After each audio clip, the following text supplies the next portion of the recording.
Welcome to the wild world of the diagnostic laboratory industry, where we focus on science, compliance, sales marketing, and self-mastery. Welcome to Lab Results with Blake. I'm your host, Blake Bork.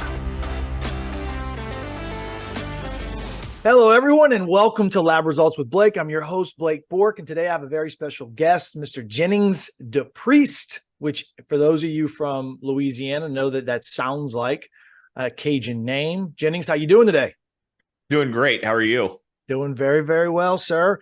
Jennings, tell me a little bit about yourself for the audience. I don't want to do your story a disservice. I've heard a little bit about it. I've got to know you over the last, 8 weeks through the Wake Up Warrior program. But I'd love for you to say just a little bit about your company and the problem that you solve for business people. Yeah. My name is Jennings Depreist. I've been doing marketing of one form or another since I graduated from high school. Started really early doing political marketing with the Florida Chamber of Commerce, working in their political institute. Went over into a lobby firm and did what is basically direct marketing with lobbying, which is just sales and building relationships with legislators versus customers. Spent some time in the Florida Army National Guard as an intelligence officer, focused really heavily on targeting packages there, where the message that's getting delivered is a little bit more explosive, if you get my drift. Right. Then came out into the business world, served as the CMO for a tech startup in the education technology space, before branching out into owning my own marketing firm. The problem that we solve is most business owners have a huge issue with their marketing, which is they're looking for individual solutions. They think this shiny object, Facebook ads is the solution, SEO is the solution, Google ads is the solution, a new CRM is the solution, a new website's the solution, a new logo is the solution. They don't really know what they're looking for. They just know that they want more leads. They just know that they want more sales. So we come in and we say, hey, look, there's 100 things that you could do right now. And if you do any one of them, it's going to change your sales for a week or 2 weeks or 2 months. But if you chip away at this strategically and you move through and you start with the big foundational pieces first, having a high converting website, understanding what your message and offer is, understanding where your target audience lives, how to move forward, how to reach them. Then with expert assistance, you can accelerate all of your growth because you're focused on doing the big things first from a team of people who is used to doing the big things first and can analyze and see, hey, this is what's going to move the needle most for you this week. So how do people get in touch with you, sir? Yeah. So if they're listening to your podcast, they can get in touch with me directly. My assistant might hop in there because I am terrible about calendar management. But know your weaknesses, right? So Jennings at toplobster.com. That's JENNINGS at TOPLOBSTER.com. You can also find us online at toplobster.com. Beautiful. So I'll drop that contact information into the description. It'll be on YouTube. It'll be on Spotify, iTunes, Anchor. So for listeners out there, as we want to bring content to laboratory executives and to sales reps that focus on sales marketing, right? Science, compliance, sales marketing, and self-mastery. The sales marketing piece is tied together at the hip. The problem with labs and in this industry is that most executives, the entrepreneurs in this space, for whatever reason, whenever they get to lab, Jennings, their marketing bone dies. Everything turns into a cold call fest. They hire salespeople that go out and door knock and go door to door, and they're faced with gatekeepers who are as empowered as they've ever been before to tell you, get out of here, kid, you're bothering me, because of COVID. They're forced with doctors who are now very sophisticated and have been pitched every which way but loose by every COVID sales rep, toxicology sales rep, molecular sales rep, oncology sales rep, pathology sales rep. Oh yeah, by the way, we have device, we have durable medical goods, we have pharmaceutical sales reps, we have financial services sales reps. They're getting pitched everywhere. And so their ability to say yes while thinking no is as strong as any buyer in the entire universe. Mm-hmm. And then they always have the excuse of patient care and processes and billing and in network versus out of network. So the reason why I'm excited to have you on the show is because I want to do a paradigm shift.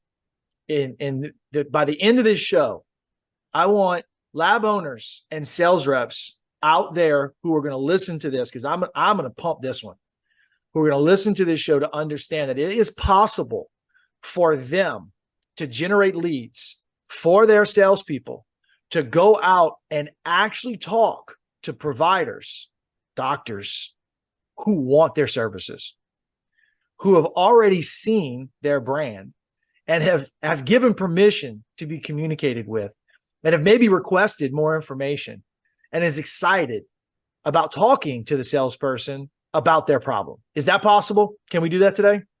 100%. And I like that you're calling them salespeople, but really when you're cold calling, you're not selling, you're marketing. You're doing outbound marketing.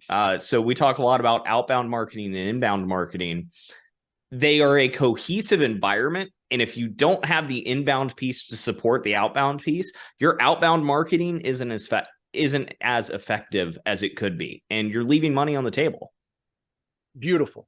So we have salespeople who are participating in ineffective marketing strategies that are also our most expensive asset and most underutilized resource. Maybe our most expensive expense. Moral of the story is we've got these people who are super talented, and about 3% of the time they're doing what we need them to do, which is close the deal. Because they're talking to 30 people. They onboard 5 of them. There's a significant cost in those 5 onboards. And when samples don't come, there's a lot of distrust that's built between lab owners and their sales team. Because they're like, hey, you were talking about it. Why didn't samples come? So let's crack it open a little bit. First, I'd like for you to, if you're okay with this, talk about practical business, right? So let's say I don't own a lab. Let's say I own, just come up with another product that's marketed to doctors.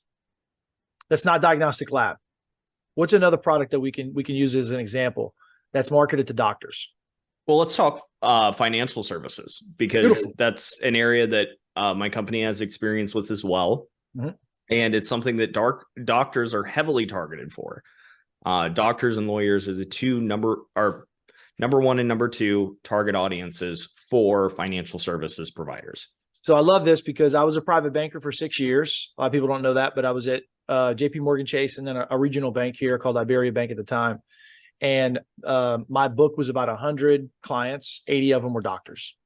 15 of them were lawyers. 5 of them were oil and gas silver spoon types. And we did. That's what we targeted the medical community because they were high income earners and they had problems like second wives.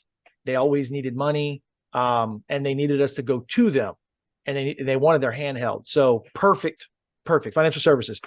How would you communicate a message to a physician in today's digital age to get them to want to know more information?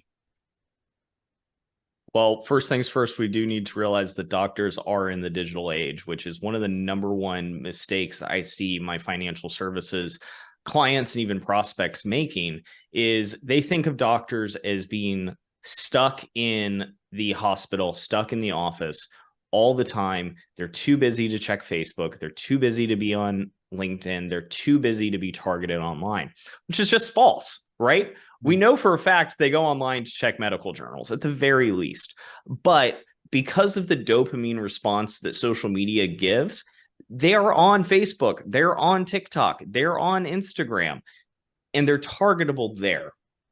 So when you have a targetable audience, you need to be pushing ads out to that target that speaks to them at their point of pain and encourages them to take the step forward, but with the additional burden of social proof. Because at the end of the day, doctors are scientists. They want to see the proof. So if you don't have proof for them and you aren't willing to provide testimonials, video testimonials, accreditation, other social proof like media placements, you're not proving to them that you are actually able to provide what you say you're able to provide. I'm gonna break it down into we share a common coach, Coach Sam Falsafi. I'm gonna break it down into like 7-year-olds speak. They need to trust you. Yeah. Right. So our commodity here, the thing that we're actually our commerce, it's trust. The faster we can get to trust, the quicker we're going to be able to establish that relationship. The relationship is going to be built on trust, especially in a time where there's so much distrust. And so when Spencer's talking about Jennings is talking about social proof, it's other people who have engaged with your laboratory, that have used your products and are willing to say, these guys did exactly what they said they were going to do. It could be other patients that received good service, but you having testimonials on your website and having other people in white coats saying good things about your laboratory to other people in white coats, that's going to build a trust factor dramatically, right? Mm-hmm. So how are you getting the message out?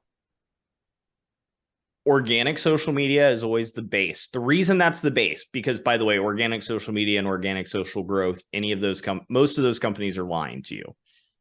It's the base because when they click on your ad, they want to see two things. One, you have a website that's trustworthy, and two, you have a social media profile that's trustworthy. So like, don't go post cute lab memes on your social media profiles like I've seen some labs doing, where they're posting like, oh, lab tech memes. Like, that doesn't connect with your audience. Your audience is doctors. You need to be speaking to doctors. And then two, you're running ads to the same list of people. That's the key here. Same list of people that your sales reps are going after, which means that you should, one, be providing good data to them.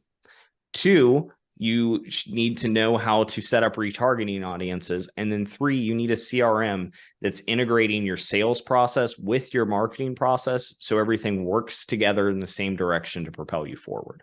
Got you. So if it's possible in today's world that if I have an email list, all right, let's say I have people that opt in. Let's make it super simple.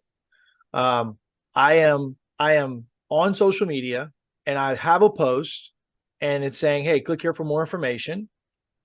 On Facebook, if everybody's following us, you've probably done this before, where all of a sudden there's a little screen that says, would you like us to fill this out? It's a lead form. Would you like us to fill this out for you? And when you hit yes, it gives that company your name, maybe your cell phone number, and your email address, right, Jennings? So Facebook makes it super convenient for us to opt into these things. Sometimes we opt in without realizing that we did. And psychologically, it's important that we get permission. But now you have their email. And so cool. I got an email list now that I'm growing. Do you have much experience growing email lists on YouTube? Oh, yeah. So growing your email list is an essential strategy here.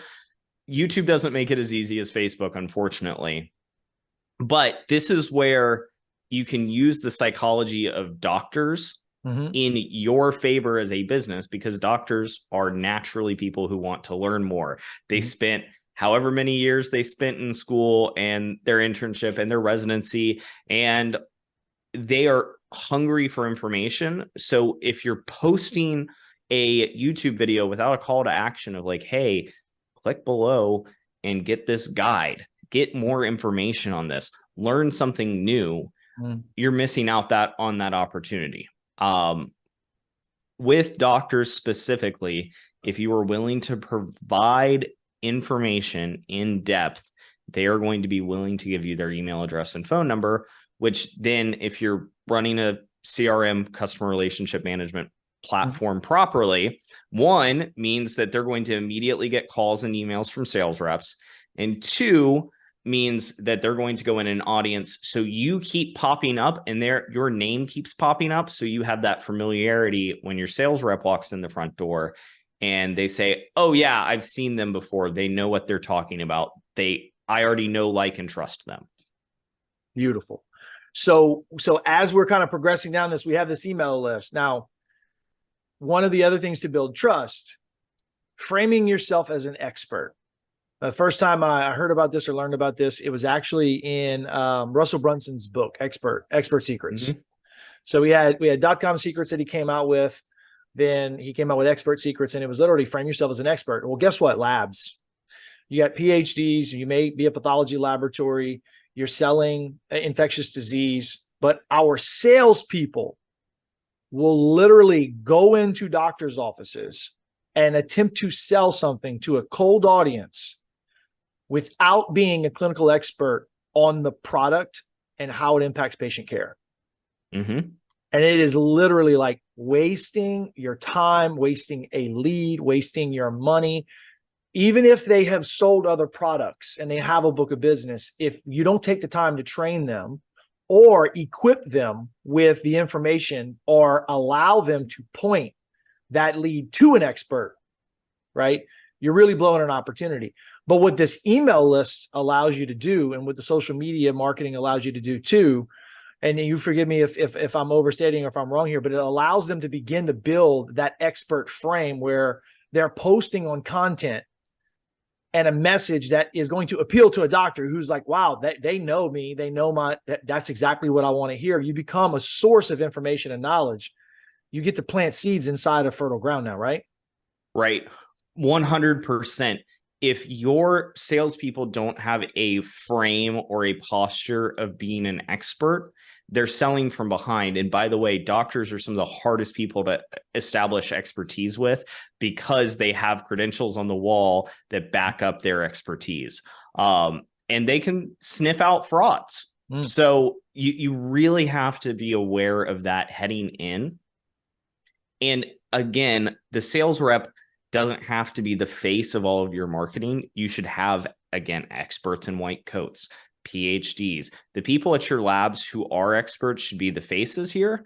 But when they see your logo on a shirt or on a business card, they need to immediately express that into, hey, this person is an expert because I have seen content from these people before. I've seen their website, and their website doesn't look like a fly-by-night lab. It doesn't look like something that just popped up. It looks like something that's established and has enough expertise to invest in a good website, which is the other issue I see sales companies all the time. Yeah, it's my pet peeve, brother. Like, you have the precision of laboratory. So, I mean, I want you to understand what happens in a toxicology test. I'm going to digress just for a second, okay, for the audience's benefit too. We're smashing particles. We are literally measuring the mass of positively charged and negatively charged ions, right? Or in PCR, we're getting down to, RNA and DNA like replication. There are things that are happening that if you gave me $10 billion and 1,000 years on a desert island, I could not recreate, right? And that level of precision and that level of attention to detail is so important to patient care. And then they build their own website. And then they hire a jackleg to screw up their logo. Then they don't have good copy. They copy somebody else's copy and copy to put it on their website. And their things aren't lined up. And it's like, how can you be an expert in this aspect of life and have like whatever the brain is, your left brain or your right brain, charging so hard, but be completely dwarfed on the fact that anybody who pulls up that storefront is not walking in the store. You paid a salesperson a salary, you paid for the lunch, you bought the lunch, you paid for the gas, you paid for the person, you paid for the opportunity. And then when your salesperson left, they went to your website, they checked out your website, and they were like, man, that looks bad. Are you sure we got the right lab? There's no way that can be the right lab. That guy really knew what he was talking about. Check out their LinkedIn. Make sure that they're not frauds, because everybody can come in here and spin a story. Oh, man, dude, they hadn't posted anything ever. That really happens. Like it happens. And so you got to break the cycle and build the storefront and connect these things so that way they will trust your salesperson. You are doing your sales process a disservice by not, and this isn't fancy, right? This is foundation. How you do small things is how you do all things. Love that. That needs to be in the back of everyone's mind, because we all know this subconsciously. And when we come across people in any profession, by the way, this doesn't just apply to doctors, but let's talk about it from doctors. It's really easy to think, oh, well, they're a doctor, they don't care about design. Subconsciously, you bet your bottom dollar they care about design, because they see that and they subconsciously, or maybe even consciously, but subconsciously can associate good design with a good product. Because you know what doesn't have good designs? Bad products. I don't mean to ahead. step on top. You just got me fired up because you just gave a great example. They buy BMWs and Mercedes for a reason. Luxury brands market to them with sleek designs for a reason. People who have means look look for and appreciate value. The other thing is there's a certain subset of providers out there that got into the business because they wanted to make a lot of money. And they figured that this was a good opportunity for them to make money. There's another subset of providers that got into the business because they really wanted to treat patient care. They wanted to be a part of solutions, and they're healers. And the money doesn't matter as much as the purpose that they have. Then there's another subset that got into it because they love the research and the academics, and they loved learning, and they wanted to be in school forever. Well, that's a long path, right? They just really enjoyed that piece, and they became doctors, but they're in some sort of research, or they're getting published. They're part of the greater solution. And then there's the subset that completely disenfranchised by the whole process, conspiracy theorists at this point, can't stand what they're doing, burn out, and want to get out. That's pretty much the personality types. And then there is a blend of them. Okay, cool. So when you're talking to somebody and you identify that they're driven by money, guess what? There's a competitive advantage in good laboratory products and care. You don't have to talk about how they're going to make more money, because there's a lot of compliance aspects around that, but you can talk about the competitive advantage of being better than everyone else in the surrounding area with your product. And your copy can talk about improving MIP scores and quality metrics. And you can talk about how you can identify more pathogens and practice better antibiotic stewardship. You can bring these things out. Marketing your message and your truth allows others to connect with it in a way where they're like, this person gets me. I want to work with them. It's establishing a relationship. If you're not putting a message out there, who's going to be out there to accept it? It's a zero. It's a net sum game. It's zero. Nothing from nothing leaves nothing. But they buy Mercedes Benz for a reason, right? My question when I speak to anyone who's marketing to the affluent, right? And there's books upon books upon books about marketing to the affluent, right? Doctors are part of the affluent. If you don't market to them like they are part of the affluent, then you're missing out, because just like you said, doctors drive Mercedes for a reason. There's proven methods of marketing to affluent people. And if you're not following them, you are missing out as a brand. And part of that is having a decent brand. Like, guys, it's $5 because it's only worth $5 on Fiverr. Like, have a firm that has real experience on good design, and it's going to make a change towards having the brand and the business and the profit that you want. Because selling to affluent doctors, the doctors who are making money, is the easiest way to make more money yourself. And financial services providers realize this. Lab providers need to realize this as well. Okay, so I normally, this is just my kind of, my ethos. I believe that labs have two target markets, and maybe there's a third, because you mentioned something earlier that I want to expand on. So number one, providers, that's an audience, right? Number two, sales reps. You know who else doesn't want to work for a laboratory that offers no marketing support, that offers no social media engagement, that offers a website that they have to make excuses for? that doesn't give them any leads? Sales reps. Good sales reps that have books of business, that have relationships in this industry, do not want to work for laboratories that don't understand that they're making their jobs harder, not easier. And then the third audience is, you said lab techs or med, like, because they're trying to attract, when you said that they're talking about lab techs like memes, Yeah. they may be trying to attract and hire people. And the reason why is, in today's world, our competition isn't other laboratories. Our competition is McDonald's. It's Walmart. It's Target, because they're paying as much or more than we pay techs with 4-year degrees, just as an aside. But how do you manage that, though, in your messaging, right?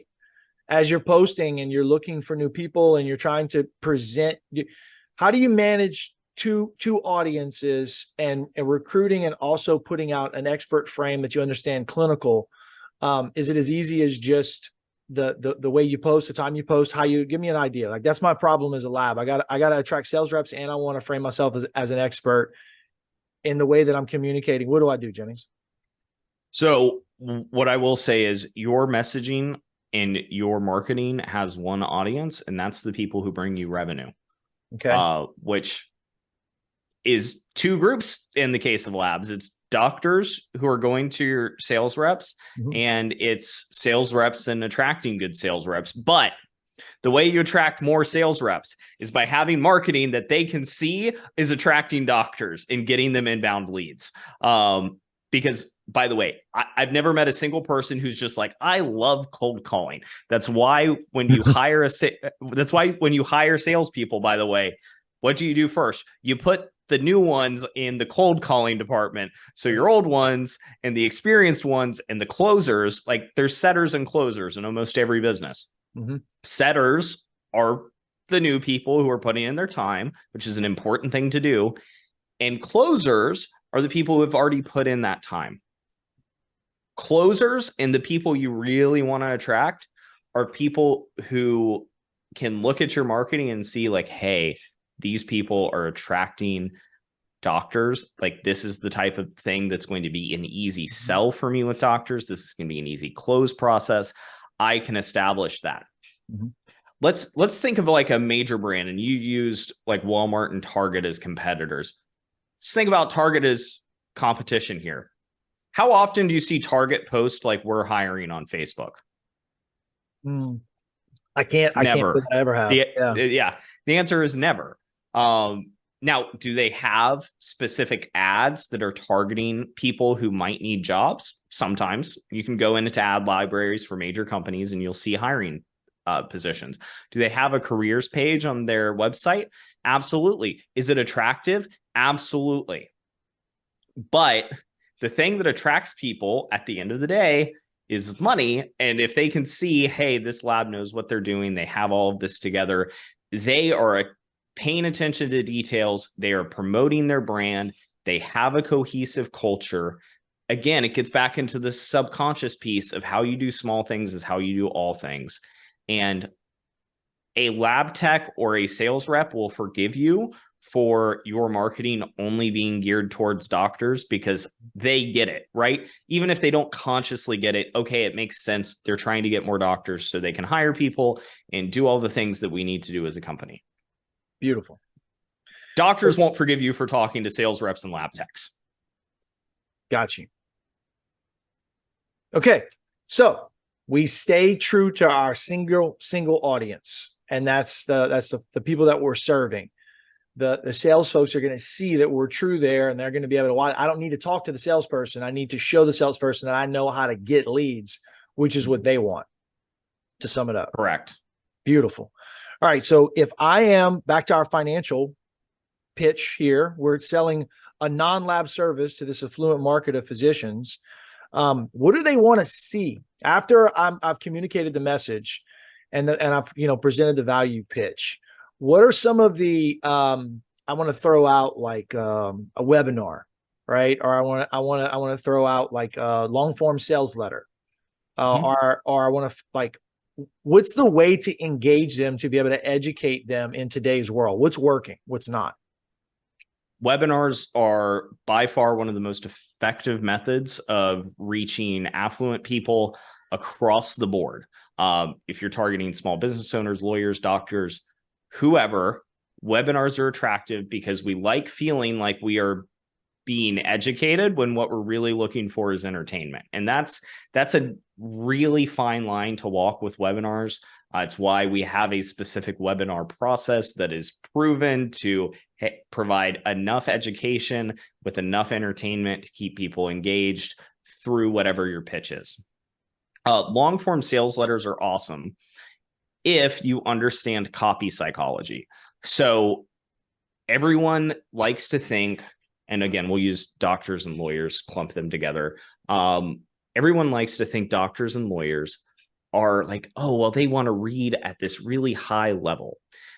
Their brain doesn't want to read at a very high level. Their brain wants to read at like a 5th grade level because it's comfortable and because they don't want to expend extra energy. Your brain and the physiology of the brain is really important to understand, because if you put too much in front of somebody and they have to think too much, you're no longer marketing to them. You are possibly boring them to sleep because your brain takes up a ton of calories. So when you're writing the copy, you need to have enough in there from a technical standpoint that you establish that you know what you're talking about and you're talking to somebody who also knows what they're talking about.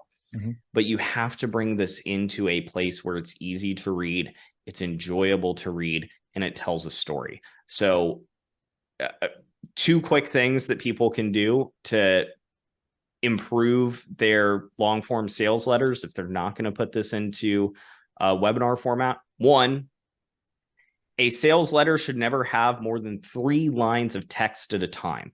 So we've done a lot of studies on this. I say we, the marketing world has done a lot of studies on this.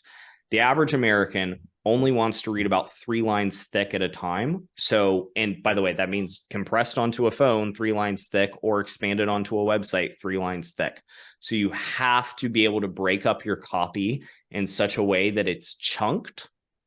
And then 2, you need headline descriptions in between every few sections that tell them what they're reading about and what that next piece is with that engaging story. So again, it doesn't feel like, oh man, this is like I'm back in med school and I need some extra caffeine to get through this sales letter, versus something that's interesting. Again, breaking it up with either bold copy for headlines and subheadlines, or throwing in pictures and diagrams. To kind of bring this into the frame of what, when we get into the curse of knowledge, right? I know what I know. I already know this stuff, or I can do this, or there's no real value in that, or that really doesn't matter, right? So let's say somebody has been listening to us and they're convinced, but they're still a do-it-yourselfer for whatever reason. The culture they grew up into, the way that they view money or value money, the way they value their time. You know, they have people that they would pay to do this, but instead they decide they were going to do it themselves. And you put all the time and you put all the effort and the energy and you get the copy. Maybe you go to ChatGPT. I want to talk about that in a little bit too. Maybe you go to ChatGPT and you're pretty good at prompting it and you're great. You have all of that information that's going to be relevant and you tell it to change its tone and it does its thing. And then you do it in paragraph form. And then you do it 7, 8, 9, 10 lines deep. And psychologically, what you're doing is you're making it hard for the brain to process the information.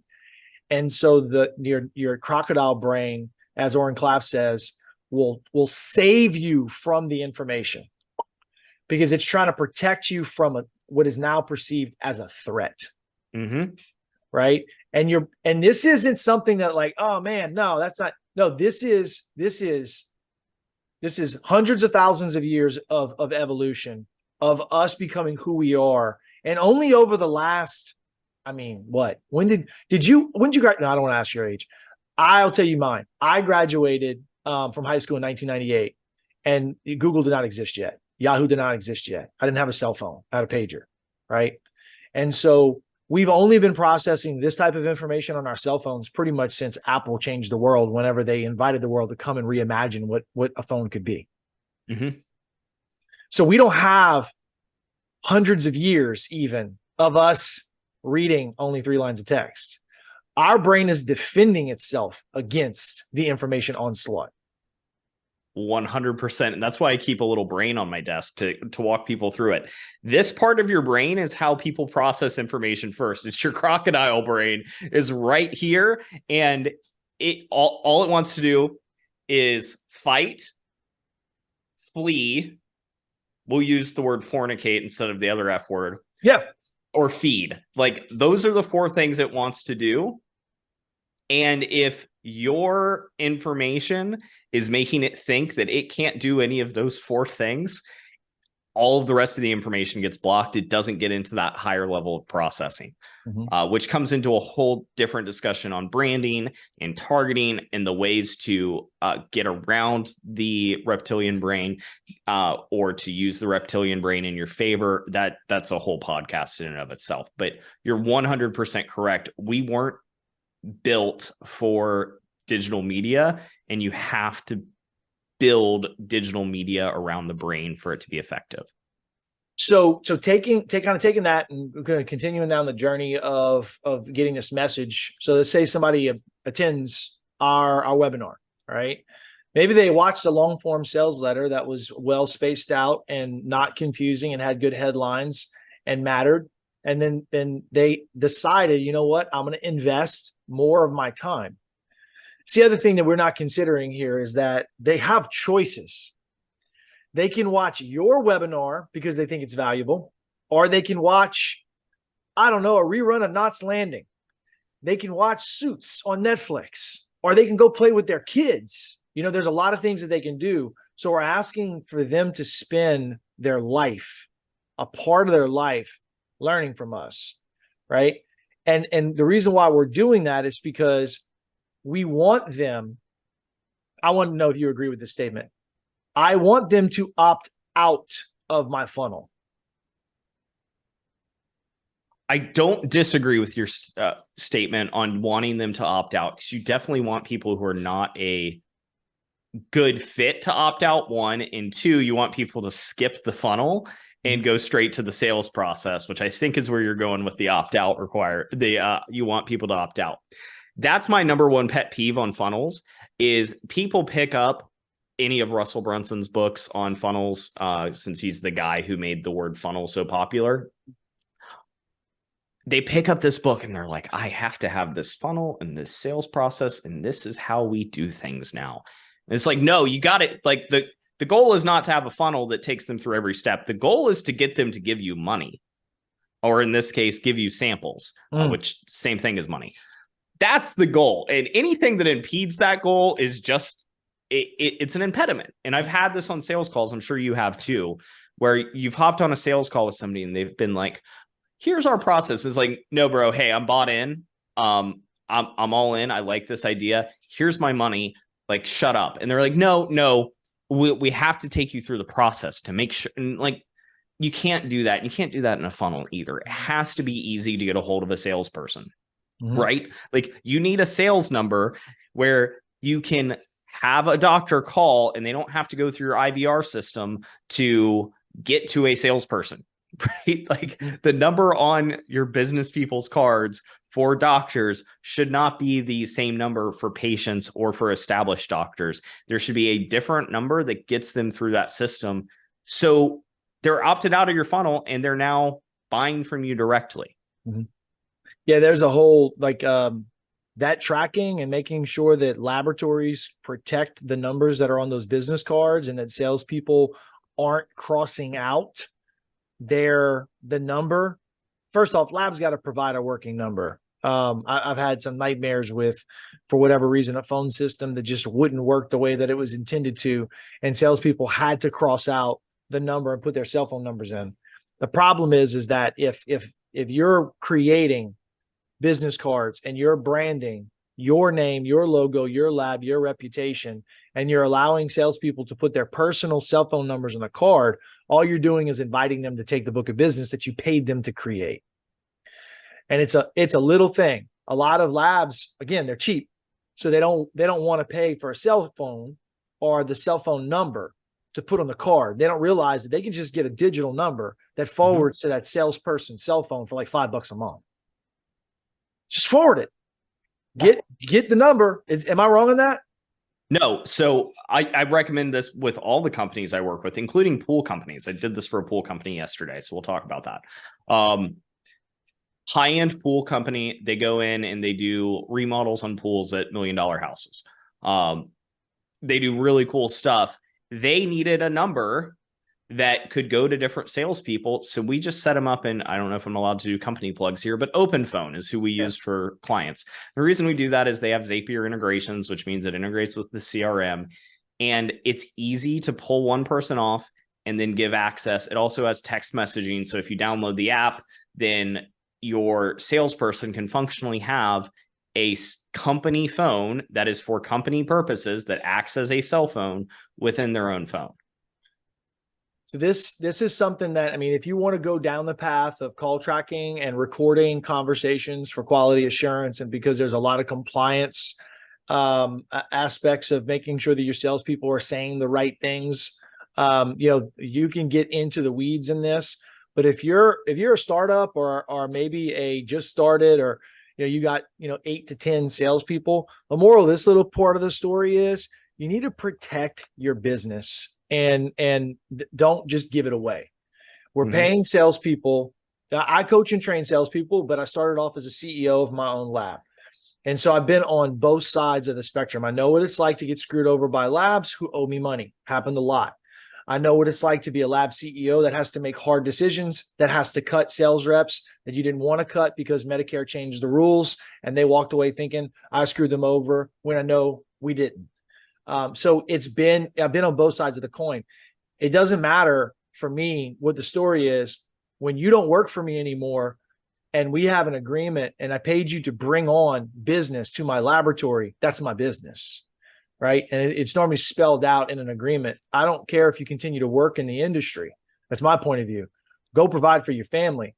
But if I paid you to bring business, don't take it. But if we allow them to use their cell phones and their cell phone numbers and their personal email addresses, we've made it very hard for us to manage that non-compete. We made it very hard for us to manage preserving and protecting the kingdom that we're trying to build. So just as an aside, just spend some time getting that stuff straight. What'd you say before? The Navy SEALs say be great at the basics. Or be the best. How you do small things is how you do all things. Right. So this is just one of those small things that when you have an expert that comes in that challenges your current status quo, regardless if you can be listening and say, man, I have an amazing website. We paid a copywriter. We actually do social media posting. All this stuff's working. Great. Guess what? New level, new devil. Now let's take you to the next level. Let's get you doing the webinars. The webinars need a follow-up sequence. The follow-up sequence needs people who are going to be doing outbound calls now. We're trying to get them in front of us. Sales reps need to be calling settings so that way a Zoom can close. Now you're going to try to go ahead and close somebody remotely on Zoom and then get a salesperson in the office to be able to do implementation.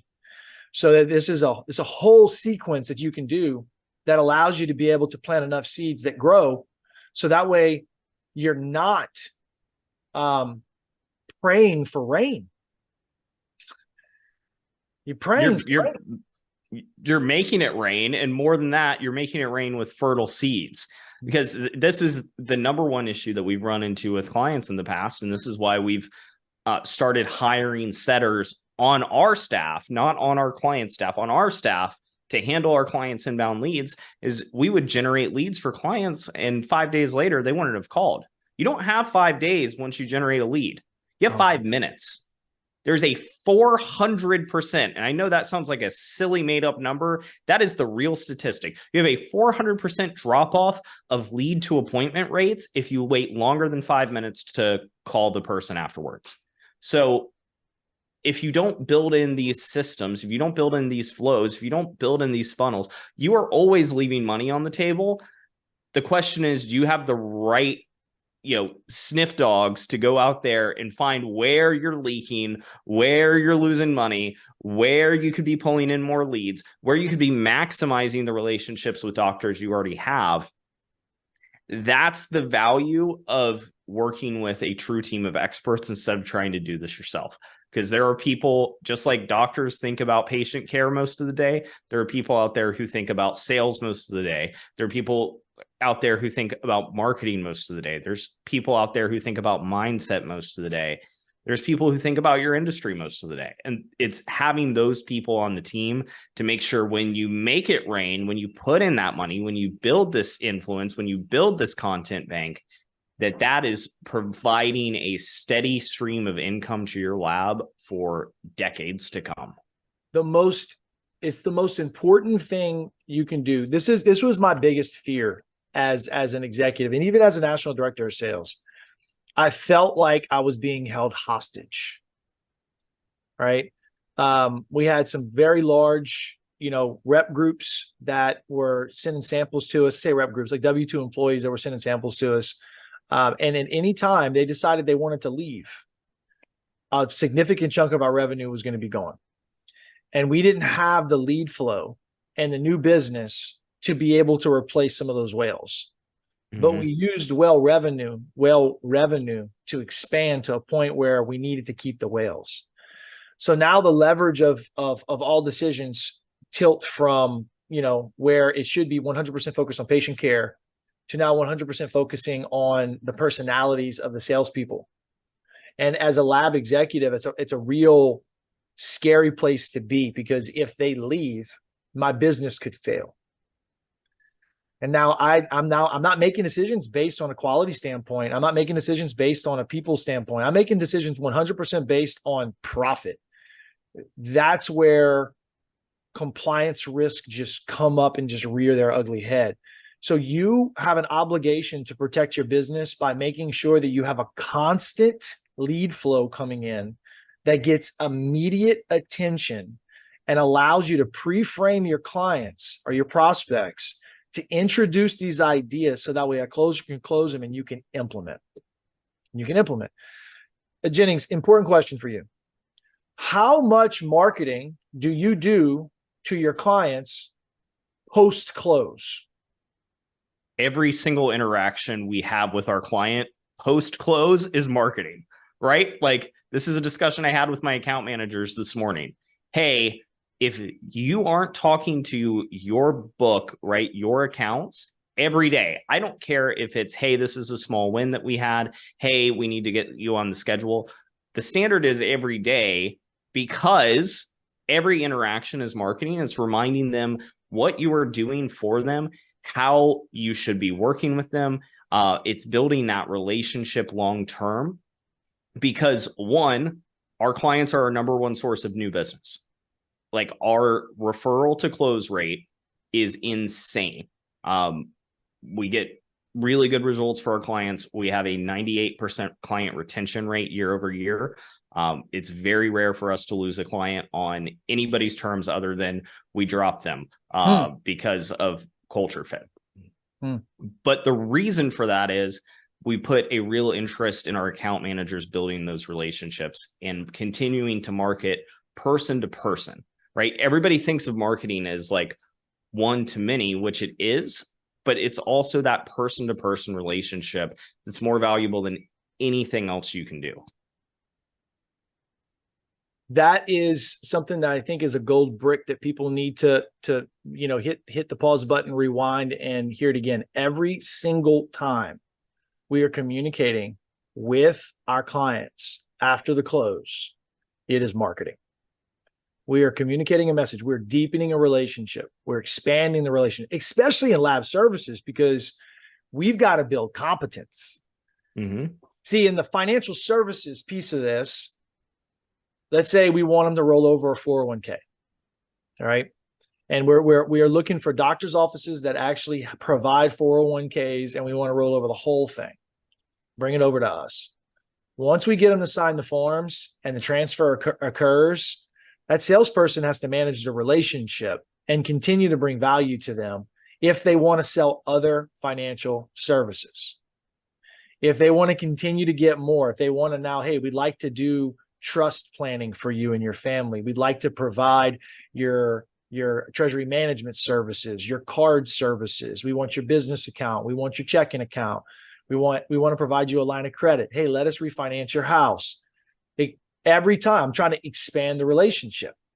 Well, in lab, I'm trying to get them to do their job for me, by the way, for free. And Jennings, I know you're kind of new to the lab business, but just picture this.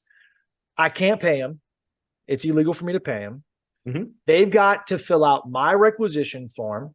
They got to give me their patient and their patient insurance information correctly to me. They have to make sure they provide me with all the CPT codes, all the diagnosis codes. Need to make sure that they give me the date that it was collected. They got to prepare the sample perfectly and accurately every time. 2 identifiers. Make sure that it's sent to me with instability. If it needs to be frozen or refrigerated or spun down, depending on it, the sample's got to be collected correctly. All this has got to be done every single time perfectly, or else there's a possibility we're going to reject a sample, right? Mm-hmm. And then check this out. One of the highest turnovers in all industries, healthcare. Doctors' offices are constantly having to replace people. So that means sales reps and labs are constantly having to train people. So I want to ask you a question.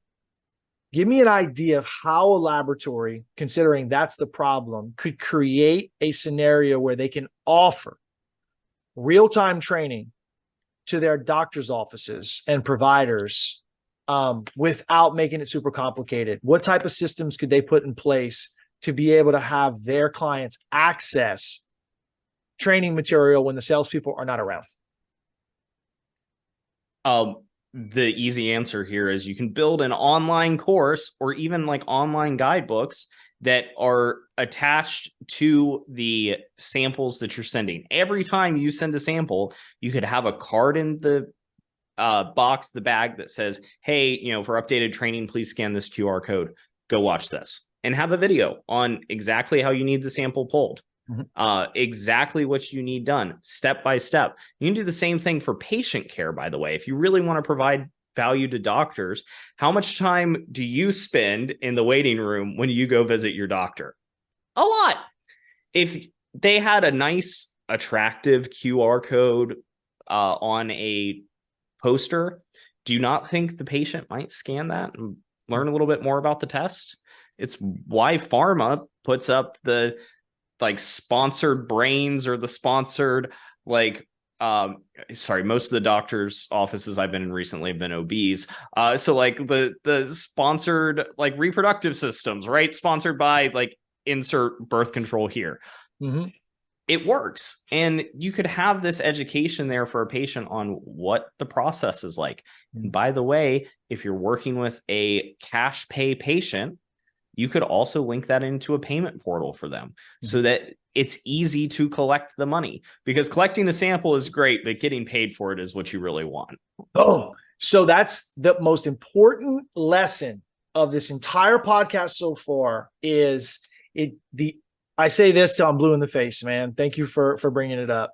The only thing volume is a guaranteed expense. Mm-hmm. It does not matter. What if I'm not getting the payer correctly, if I don't have the insurance correctly, if issue dates are wrong, if somebody's fat fingering the numbers, if the insurance is expired, if I'm out of network with that particular, there's not a covered service. The CPT codes don't match up. The DX codes don't match up. There's a 1,000 things that can get, trust me, insurance companies make it this way because there's 1,000 things that gets them out of having to pay that bill. Mm-hmm. And then we have high deductibles now. And most of your laboratories that will ever listen to this podcast are out of network to major capacity, which means that they're still having to pay a high out of network deductible. Doesn't matter if you're in network or out of network. If the patient has the responsibility, they still got to pay it. So your ability to be able to, first off, we need to communicate because of the No Surprises Act. We need to be communicating the price of our test. And that gives us an amazing opportunity for us to present cash price, a prompt pay type discount, have them fill out something about national poverty guidelines or your financial assistance program. If in fact they qualify for it, you document it, you follow it. There's technology today that is almost free that will allow you to be able to pull this stuff off. All it is you doing the small things right. Mm-hmm. and paying attention to it. I was watching Hard Knocks, the Jets and Aaron Rodgers. Mm-hmm. And there's this scene where there's this mentalist who comes in and he's, freaking everybody out because of how he has secretly pre-framed them. There's a Netflix series, Magic for Humans, and the guy does an amazing job, and he tells you how he does what he does, and all it is it's suggestion. Mm-hmm. It's their brain picking up a sign that talks about antibiotic stewardship. It's their brain picking up how PCR worked for COVID and how identifying pathogens early is the best way to be able to prevent a hospitalization. It's some type of a marketing piece in there that explains the cost of a hospitalization, specifically, for children, depending on the specialty. They go back in the room and there's more information about the test and about the laboratory that provides the test. By the time the doctor gets in there, the patient has read and looked at some of this stuff. And if not, the physician has an opportunity to be able to hand them something and say, hey, watch this video real quick. You have your cell phone, scan that QR code. Susie's going to be right back to collect the sample. There are ways for us to be able to pitch our product so the doctor doesn't have to. Mm-hmm. Oh, that's the other part. Not only do they have to prepare the sample, do they have to package the sample, do they have to ship the sample, but inside of there, the doctor's our pitch man. Yeah. Doctor has to pitch the sample, because if you don't want to pay $900 for a UTI sample, guess what, Jennings? You say no. And if my report makes the doctor feel foolish, guess what? He'll never order from me again. Mm-hmm. Can I throw out a small idea that popped up while you were going through the patient experience inside the doctor's office? This is a technology that even most digital marketing companies don't use and don't know exist. We have an ads platform where we're able to target 1 square meter anywhere on Earth for the past 6 months. So you can reach back and target doctors' conferences. There's cool stuff you can do there. But if I was running a lab and I had a patient-driven or patient opt-in test of some type, or I was targeting holistic healthcare, functional medicine, something where they are doing diagnostics, but it's cash pay because that doctor's not in network, I would drop a box on top of that office so that while the patient's sitting there waiting and scrolling on their phone, even if they're not looking around the office, even if they're not scrolling and hitting QR codes, they're seeing ads for your lab. They're seeing ads for your services. These are all things that fractional CMOs bring into the equation that the Google Ads company that's pitching you isn't going to do. If you are able to reach somebody multiple times, it takes an average of about 7 contacts with your brand to start recognizing the brand. You could hit somebody 7 times while they're sitting in the doctor's office waiting to get the test done. You could hit a doctor all day, every day, because your ads are showing up on their computer.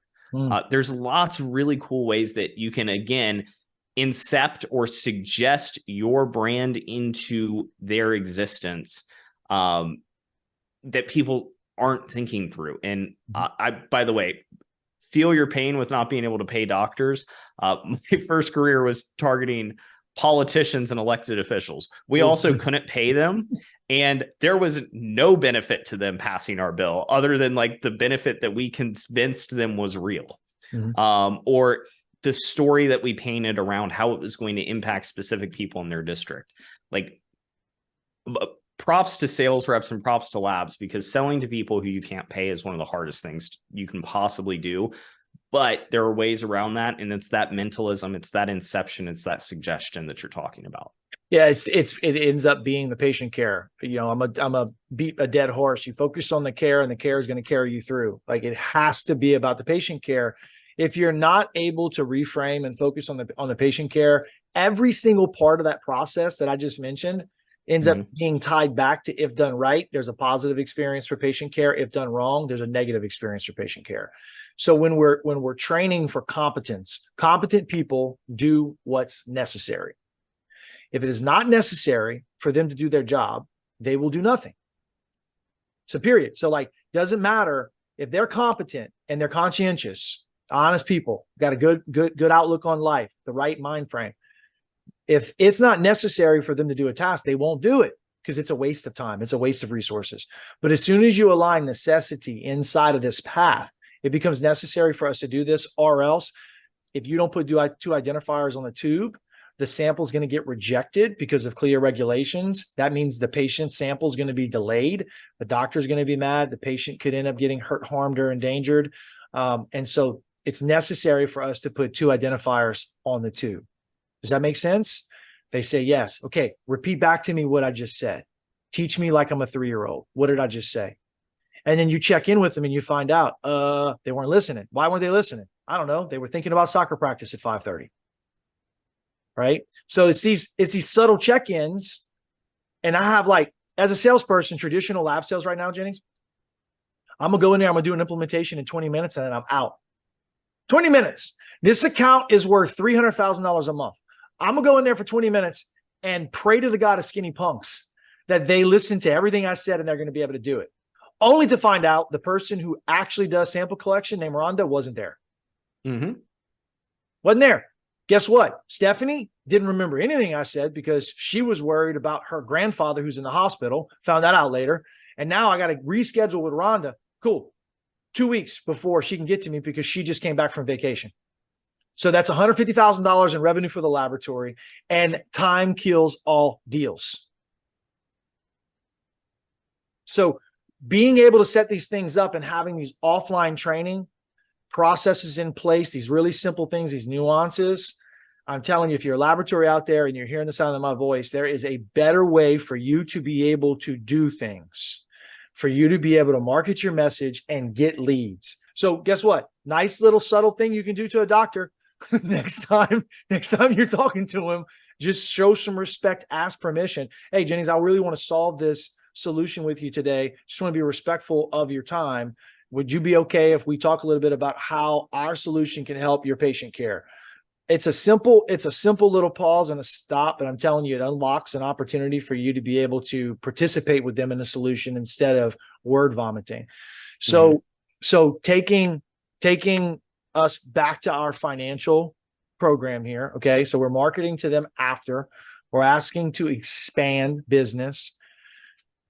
How do you get referrals from your current clients with digital marketing? Is there an opportunity for you to be able to get them to help you with, say, testimonials or that social proof? Yeah. So this is the very, very secretive way that we get referrals. We ask people for a referral, and we ask people for a recommendation, and we ask people for testimonials. You can get cute with it. And we always start with the person-to-person interaction. Hey, Blake, it's been great working with you. Who else do you know that we could help, right? Who else do you know that we could serve? Hey, Blake, it's been really great working with you. Love the way your hair looks. Think you would look great on a testimonial video. We're going to send you a video ask. Here's what it is. And video ask, I guess, is probably the bigger secret here. But it's just a quick thing. You'll pull it up on your phone, hold your phone in front of you, and you'll answer the questions. We'll turn that into a testimonial video. So that's the easy way to do it. But again, it comes down to asking. And it comes down to serving somebody so well that when you ask for that referral, hey, doc, seems like you're really happy. We just got XYZ win. Congratulations. Congrats on the new house you just purchased. Big win. Who else do you know that would be helped by this? Because affluent people love to be the person who introduced their friend to the thing that got them the win. That's a really common trait among the affluent. And if you have to get a win for them, like whatever that is. For me, it's new website, your cost per lead's cut in half. You got all of these new jobs. You're, getting a 400% ROAS, 800%, whatever. Frame the win. Hey, just wanted to celebrate your win. It's their win, right? Celebrate your win. Hey, your patient care numbers have been increasing since we've been working with you. Who else do you know that would be served well by this? Right? And you frame it as that open-ended question versus the weak way to frame that question is, Do you have anybody you can refer us to? Hmm. And that comes down to your posturing and your frame control. But if you ask an open-ended question, intelligent people want to fill in the blank and want to give you a good answer. If you ask a yes or no question, no, because it's easier to say no than yes. Yeah, there's a big age gap in just how things happen, I guess. But there's a lot of physicians that came into healthcare that are now in senior type of level roles. Those guys are, mid 50s, mid 60s, and I've heard this. I'm not age discriminating here, but I've heard this more times from that age demographic. Hey, look, guys, I got 2-3 more years before I retire. I'm not doing any new tricks. I'm an old dog. So I'm not really interested in doing anything brand new. I've been practicing medicine the same way for the last 20 years. I make some improvements here or there, but tell you the truth, this really isn't my cup of tea. Right? Boom, objection, slammed in your face. I'm not taking the time to learn anything brand new because I'm in my ways. Thank you for telling me the truth. Great question for that is what you were just saying. Is there someone else in the office? Like, I bet you there's a person in the office that talks about exactly what we're talking to you about today, about PCR or advancing, and they just obsess about it. And you just wish they'd stop talking about it. Yes. Dr. Stephanie. Okay, cool. You think she'd like to hear it? Man, she'd love it. I'll go walk you over to her. Mm-hmm. That's happened to me a dozen times. Somebody tells me no. All I do is bounce off a no and ask him who in their mind would like to hear this message. If it's not for you, is there somebody else here who you think it would be? Oh yeah, man. Dr. Ramon. Dude, he literally has his own podcast about this stuff. You should really reach out to him. Tell the truth, ask for help. Mm-hmm. Tell the truth, ask for help. Because you owe it to your message and you owe it to your purpose and you owe it to the future patients that you're going to service to do this amazing, right? You got to be the best at this in the world. Otherwise, why the hell are you waking up and doing it? Mm-hmm. Right. So, all right. So after we go ahead now, we got our financial services model. We've asked for some referrals. Okay. Is there anything else? Like, I want you to get a little bit technical with me real fast. Okay. How do I know when they're actually visiting the different pages? How do I know that they're coming to my website and that they're going to LinkedIn? Give me just a little bit of the full relationship. Like, these guys have going down the gauntlet of all of my funnels, my pages. They DM'd, they've texted our sales reps. Like, how do you track all that nonsense? Yeah, so you need a good website data tracking platform. So Visit IQ is really good. Black Pearl Diver is really good. We personally use Hyros because it's a little bit more technical and ties in with ads. Sometimes with very, very high-end, high-ticket clients, we'll use a combination of Hyros plus Visit IQ. But you need to be able to extract that data.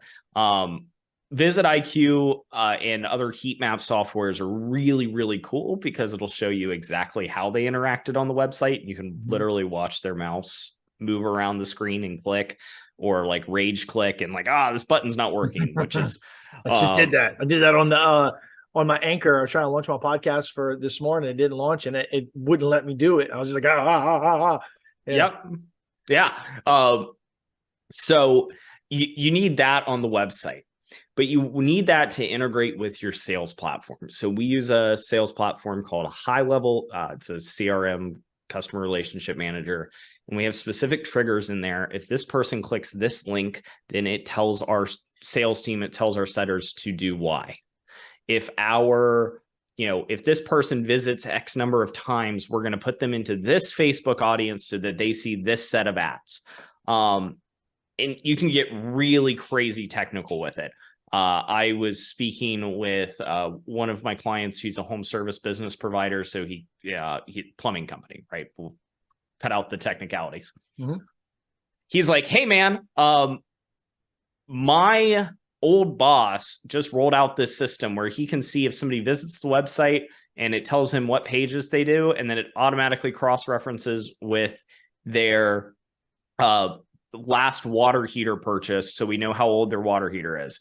We know to send out the water heater specialist. I'm like, cool, we're going to work on building that for you. But like, where's your data on how old their water heaters are? He's like, I don't have that. I'm like, yeah. So you can get hyper technical with it.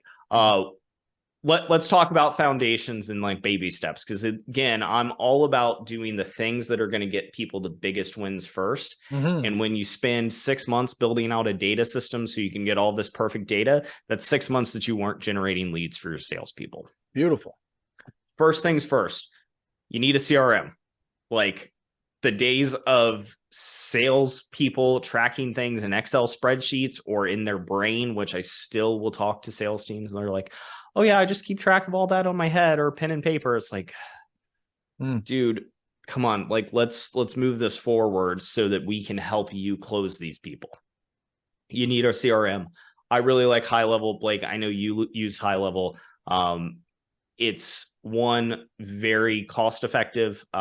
It's two, not super technical, meaning you don't have to have like a certificate in it. Like, I won't use names, but Schmales Force. Like, oh man, I just lost so big on. Yeah, no, I was a hard no and got talked into it. And yeah, bro, I cannot even begin to tell you how horrible that experience has been for me multiple times. 3 bites of the apple. Every time I bite the apple, it's not right for me. So never.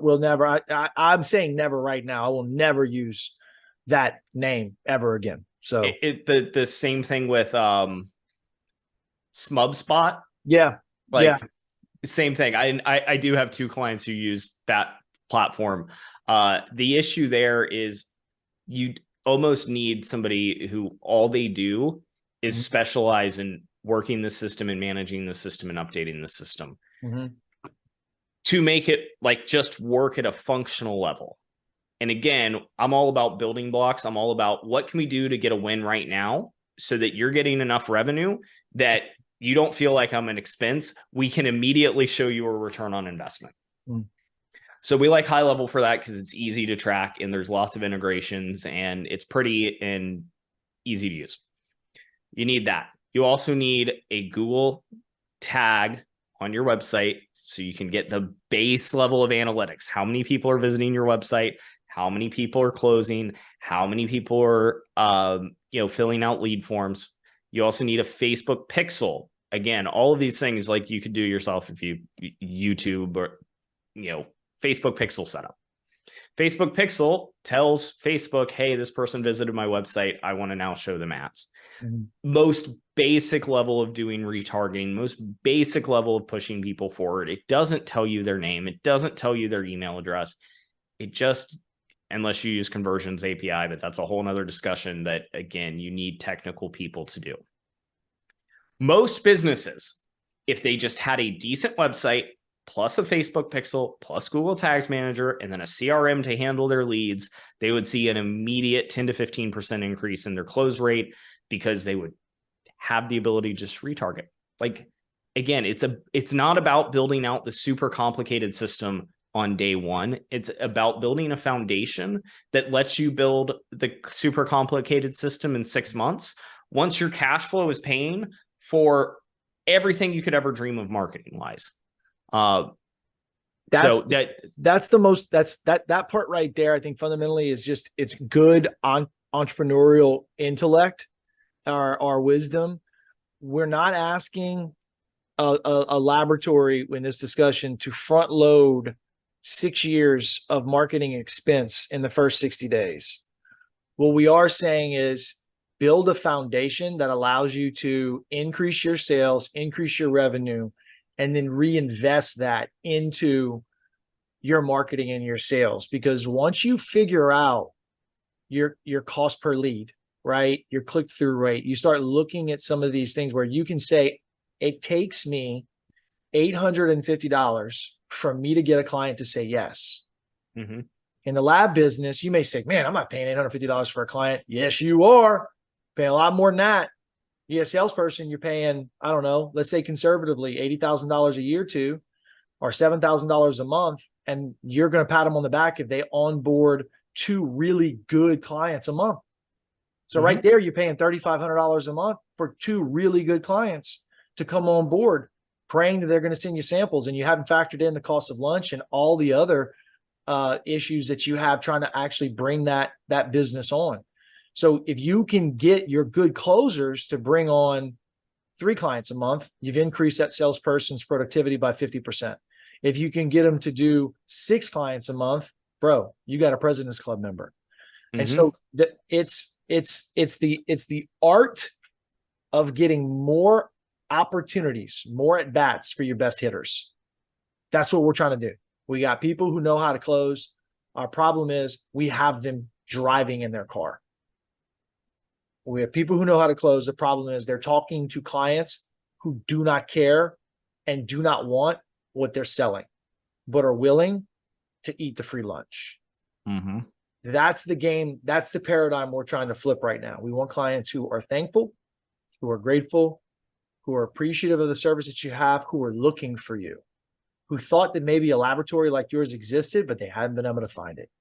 And if you're one of the good guys, I would love to help promote your business. Jennings, are you taking on any kind of like lab clients? Is this a type of industry that you're looking to get into? Yeah. So we are taking on lab clients. We're going to take on 3 this quarter. So if you are a lab, we still have some availability there.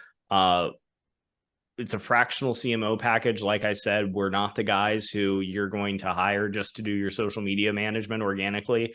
We're the guys you hire to get the leads in, get the appointments in for your setters and your closers to be able to do what they do best, which is close more business for your lab. But our entire goal is to come in such a way that your closers are only focused on closing.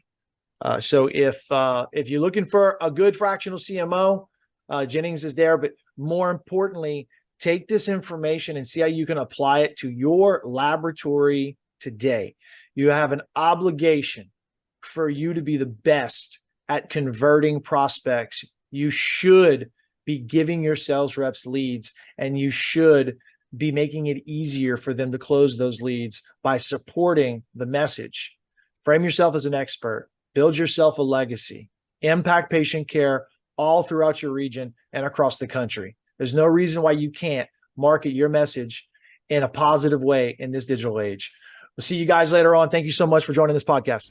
You've been listening to Lab Results with Blake, with your host, Blake Bork. Please like, share, and subscribe to this podcast. Remember, greatness is contagious.